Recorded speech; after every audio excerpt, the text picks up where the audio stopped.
Hey, what is up, guys? It is your boy, Kingdom Soldier, and I'm back again with another commentary, and welcome to the Kingdom Story episode 10. Now, in the last episode, I basically talked about the summer that I had to go to college so that I could go to college. It probably doesn't make any sense, but if you want to go watch it, go watch it. Basically, I had to go to college for a summer so that I could graduate from high school and go to the same college in the fall. And it worked out. And I went to college. And so I want to tell you, my freshman year of college was full of craziness, excitement. It was actually one of the best years of my life. And I kind of want to, in this episode, just talk to you about my exploits in fraternity. And in the next episode, I'll talk to you about my exploits in church and stuff like that. But basically, in this episode, I want to talk to you about what it was like trying to join a fraternity at school. For those of you that haven't been to college, and some of you are probably thinking, why would I ever join a fraternity? Well, my grandfather was a member of the fraternity that I was trying to join, and I'm not going to talk to you about what fraternity it is, because I'm going to be talking about hazing, which is illegal and you should not do. So basically, the school, the guys in this organization, and we're just going to call them, we'll call them the Cod family. We're gonna name the fraternity the Cod family just for fun. And so the Cod family knew that I had a grandfather that was in the Cod family, and I had really good grades my first semester of college, and so they approached me and 20 other guys, and we had to go to their house, and basically we all sat on the floor, and they told us that they were interested in all of us. But what I learned later is that they were really interested in 8 of us. But they had all these people, and they asked us these random questions. Why are you in college? What's your GPA? Blah, blah, blah, blah, blah. You know, do you study? They actually made it seem like they really just wanted to get to know us, or so I thought. It was soon after that crazy things started to happen to me. And because you guys don't know what the Cod family really represents, I don't feel bad in saying these things, even though some people might be like, you can't say that.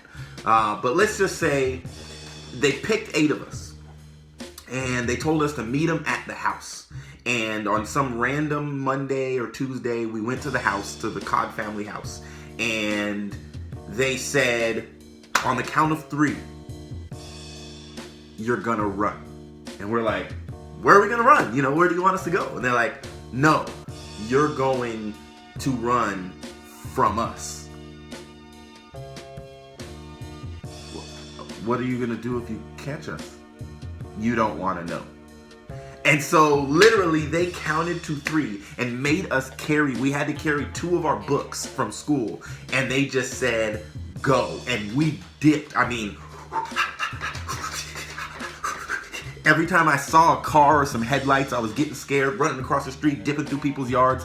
Eventually, we all hid in one place, and they told us that we got away. We escaped, you know, and they told us to meet them around this corner, like in this back wooded area. It was kind of scary. And this is where I first learned what pledging was going to be like. And let's just say, because I do feel bad, even though you don't know who the Cod family is, I do feel bad giving a bad impression. So I won't talk necessarily about the physical violence of pledging, but I'll just say that it happens. So they lined us up on a wall and basically like punched us in the chest, and you had to stay up. Like, you just had to stay on the wall getting punched in the chest. One of my boys kind of fell down, and then, you know, they made fun of him, and then they took off my shoe because I was like, ooh, I made a reaction. They took off my shoe and threw it in the woods. They literally grabbed my shoe. I can't take my shoe off because it's really tight. It's a high top. But they grabbed my shoe, and they just picked it up and chucked it into the woods. And literally said, all right, you guys are done. We'll see you back at the dorms. Make sure you wipe yourselves off. Don't look like you've been doing anything fishy. If it comes back on the Cod family, we're coming for you. And we're like, okay. And then I had to ask, like, hey, bros, can you help me find my shoe? Like, they literally threw my shoe in the woods. And so we did find my shoe. And I went back to campus, and that was the first time I learned what they really meant by not letting people know what was going on. Because a lot of people looked at me and they were like, I know what you've been doing. And I'm like, and it was upperclassmen, and they knew, they had been through it. They knew what, when 8 random dudes show up to campus. So from then on, every time we went to the house, which was like 4 to 5 times a week, every time we went to the house, we had to split up, get home on different occasions. Now, some of the things that I did, and I'm not proud of any of this, some of the things that I did while I was pledging that were funny. Well, one thing was, there was a time when we were supposed to buy pumpkins. We were supposed to buy pumpkins for their Halloween celebration. They had a maze they were doing for the whole school, and we were supposed to buy pumpkins for the Codd family. And we didn't have any money because they were taking our money for dry cleaning their clothes and all this other crap, randomly calling us and wanting, can we get 15 cheeseburgers to the house within the next 15 minutes? I mean, it was just, you always were on, you always had to be ready, but they let you do schoolwork and they let you go to school. It was important actually to have good grades. And so we had to get these pumpkins. And so one night we went to the local grocery store and we had someone run and stand by the door because they had the pumpkins outside, and we threw as many as we could in the trunk of my boy's car. Now, I was the lookout. So the minute I saw an employee coming, yes, we stole them. Let me just give that away. And the minute I saw an employee coming from inside the store, I stuck my foot, or I jumped in the car, but my foot wasn't all the way in the car, and my boy started to drive and rolled over my foot with the back tire. So my right foot got ran over, literally to the point where when you were in the car, this is what it was like. He started driving. The car lifted over my foot, like literally a 2-ton vehicle. It was a Saturn, went over my foot, and everybody started screaming, oh my gosh, Kingdom! And well, it wasn't Kingdom, it was Anthony. I'm not gonna tell you my nickname because I really didn't like it. But they're like, Anthony, are you okay? And so I jump in the back of the car. I just dive in because I'm like, you know, when I was a little adolescent in California, if you've watched the Kingdom story, you know I stole plenty of stuff. And I wasn't worried about my foot, I was worried about getting caught. And so I dove in the car and we drove off. We delivered the pumpkins. Now, I'm kind of ashamed to say this. I wasn't really that hurt. But I knew that if I was hurt, then they would put me in the bubble. And what that meant was when we went to the house, they couldn't touch me. I didn't have to worry about doing nothing difficult. Nobody was going to put their hands on me. And so I took advantage of the fact that everyone knew my foot got ran over and I got put in the bubble for like 3 nights in a row. Now, that ended up turning out bad because we were not supposed to be seen with girls. That was like a rule. The Codd family told us, pledges, you can't be seen with girls. And me and a couple of my boys, we were at some house one day with one of the girls that was kind of helping us out, feeding us, you know. There's a lot of nice people that take care of you when you're pledging. And we were at this girl's house, and one of the Codd family came up, and they realized that we were in there, and they started just screaming, and we all dipped out the back of her house, and they went around the corner. See, they tricked us. They had one person standing at the front door knocking and saying, we know our boys are in there. And then they drove around the back of the house. And when they drove around the back of the house, they saw me running. And then when the minute I saw them, it was almost like, and I hate to say this because I love LeBron, but it was like, remember when LeBron got his cramps or whatever, and then he came back in the game and he was like limping, but then on the next play he wasn't limping, and then he was limping again? It was kind of like that. The minute I saw them, I started limping instead of running, but they caught me. And so that night, I had to stick, the thing I was told by the guy that ran our line was, stick to your lie. Don't admit to them that you've been lying for 3 days. Just stick to your lie.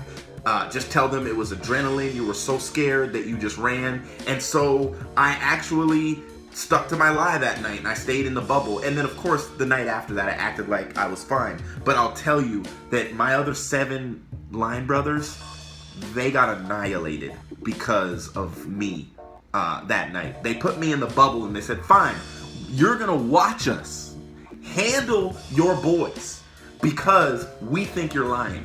And I just kept saying, no, I'm really hurt. The adrenaline made me, and it was one of the hardest nights ever of pledging. I remember, let me think of something else that we did as pledges. Oh, so there was one time where they told us one of the guys had like 10 shirts that he wanted us to dry clean. And we normally would do like 1 or 2 at a time. But this guy wanted us to dry clean 10 shirts. And we couldn't afford to dry clean 10 shirts because we're already dry cleaning other people's shirts and bringing people Skittles and Snickers in the middle of the night. And one thing they never asked us to do was their homework. And I really appreciate that. They never asked us to do their homework. But we had to do all this crazy stuff. We had to clean people's cars, clean people's houses. And so they asked us to do these 10 shirts.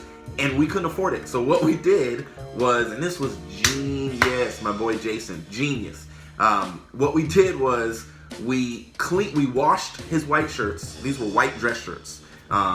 We washed his white dress shirts and we starched and ironed them to the point where they looked like they had been dry cleaned. And we went to the dry cleaners and asked them for some bags, and they gave them to us, the plastic bags that go over, and they gave us some hangers. And so we got hangers from them, and we had 10 hangers, 10 bags, and we literally bet. To this day, this dude, I'm so happy to this day. Of course, he never found out that we never dry cleaned his clothes. And I remember he was threatening us, like, you can't trick me, you can't fool me. We were so happy that day, it was not even funny. I remember another time they sent us to Walmart to get a closet.